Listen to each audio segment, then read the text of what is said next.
नमस्कार।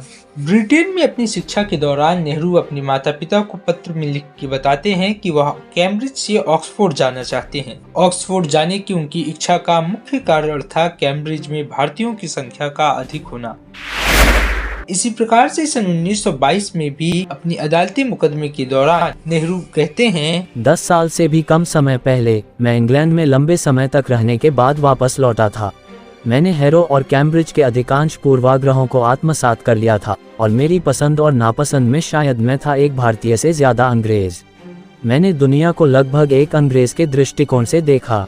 इंग्लैंड और अंग्रेजों के पक्ष में उतना ही पूर्वाग्रही जितना एक अंग्रेज के लिए संभव। सन 1936 में जब लेखक व दर्शन शास्त्र के प्रोफेसर राजा राव का मिलन नेहरू से जर्मनी में हुआ तो उन्होंने कांग्रेसी नेताओं की आस्था को लेकर बड़ा ही स्वाभाविक प्रश्न किया कि क्या कांग्रेसी राजनेताओं की किसी देवी देवताओं में आस्था है। राजा राव बताते हैं कि नेहरू प्रश्न सुनते ही चिढ़ गए और उन्होंने कहा कि हमारे पास राम और कृष्ण बहुत पिछले 3000 वर्षों में इन्होंने हमें गरीबी और दास्ता ही दी है।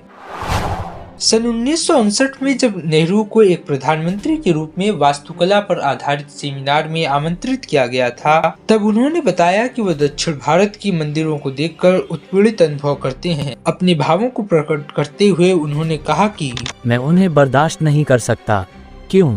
मुझे नहीं पता। मैं उसे समझा नहीं सकता, लेकिन वे दमनकारी हैं। वे मेरी आत्मा को दबा देते हैं। वे मुझे उठने नहीं देते। उन्होंने मुझे दबाए रखा।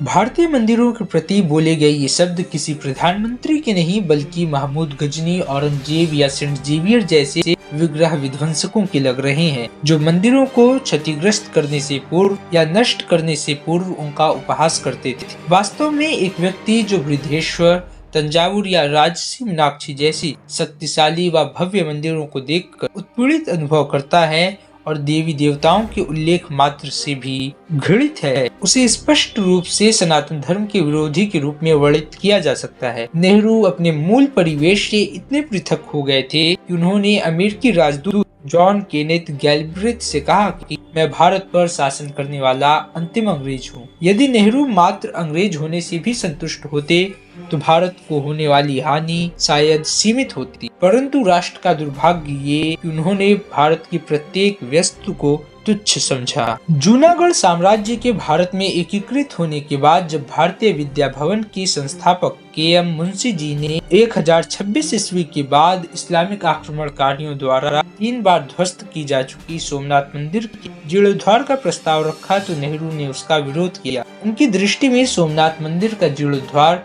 हिंदू पुनरुत्थानवाद था और तत्कालीन शिक्षा मंत्री मौलाना कलाम आजाद की भी मत ऐसे ही थे। उनके अनुसार खंडहरों को ऐतिहासिक स्मारकों के रूप में ही बनाए रखे जाना चाहिए था। नेहरू और उनके साथियों द्वारा उत्पन्न की जा रही निरंतर बाधाओं को पार करते हुए सन 1951 में मंदिर बन खड़ा हुआ। तब नेहरू ने तत्कालीन राष्ट्रपति राजेंद्र प्रसाद को मंदिर के समारोह में न जाने का आह्वान किया, लेकिन राष्ट्रपति महोदय अपने निर्णय पर अचल रहे। इसे देखते हुए प्रधानमंत्री नेहरू ने अपना अंतिम प्रयास किया और सभी मुख्यमंत्रियों को मंदिर से किसी भी प्रकार से जुड़ने से मना कर दिया, लेकिन वे इसमें भी कुछ हद तक ही सफल रहे।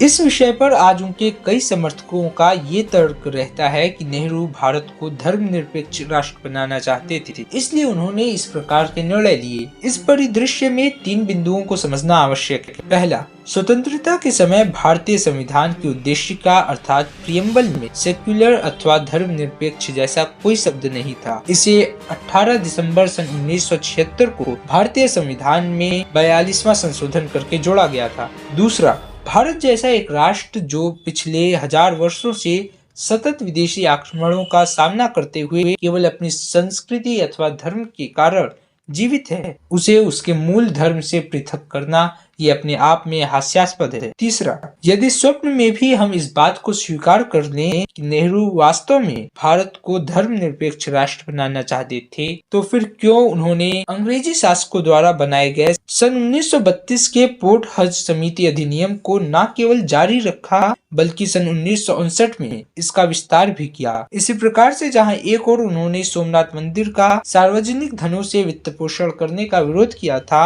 और दूसरी ओर उन्होंने बौद्ध धर्म के दो प्रमुख स्थलों सांची और सारनाथ का सरकारी धनों से जीर्णोद्धार कराया।